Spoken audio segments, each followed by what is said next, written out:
Welcome to another episode of Gadget Trainer, where today we'll be talking about the Splat Brella.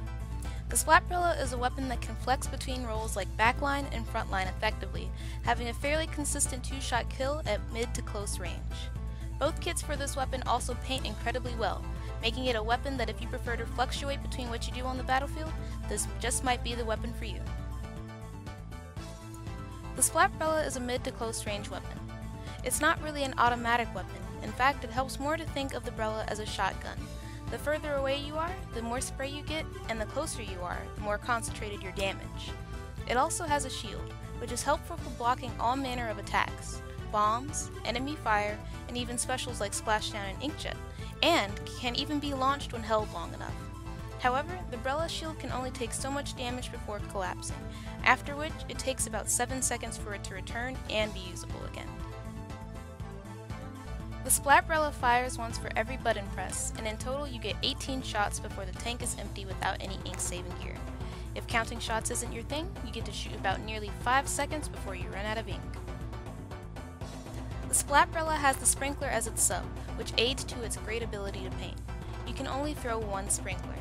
After throwing one, without any ink-saving gear, you can only shoot about 7 shots. The sprinkler is good for building up special and generating map control for teammates. It provides a good way to push back into the map.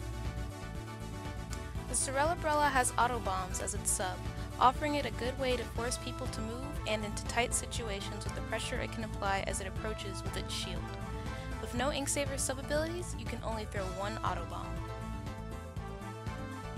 As I said earlier, the Brella at its core is the shotgun of Splatoon.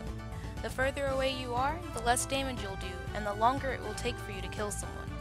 However, the closer you are, the more damage it does, allowing you to seemingly one-shot people who even dip a toe in your ink for too long. But, unless you like to flirt with danger, at its safest range, the Brella can be a reliable 2-shot kill. At its closest fighting range, the Brella does 90 damage, but don't get any ideas. No matter how close you are, it won't do any more than that. However, if you manage to get that close shot on someone, they're practically dead even if you back away from them in fire.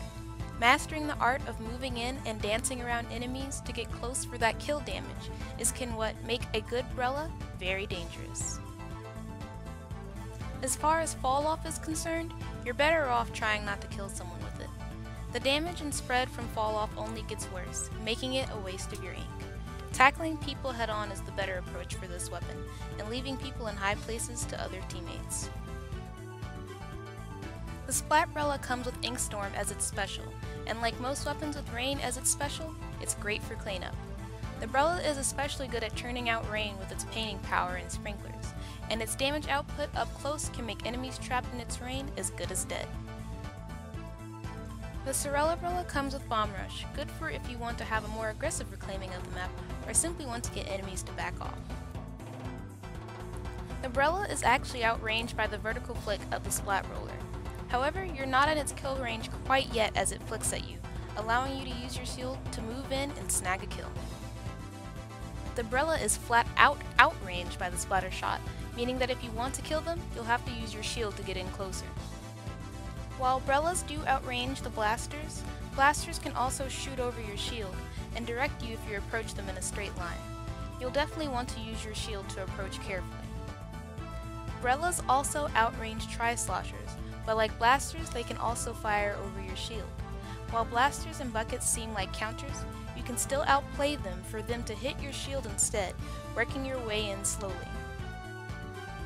In truth, both Brellas can achieve the same goal and fit the same playstyle, even with the different kits.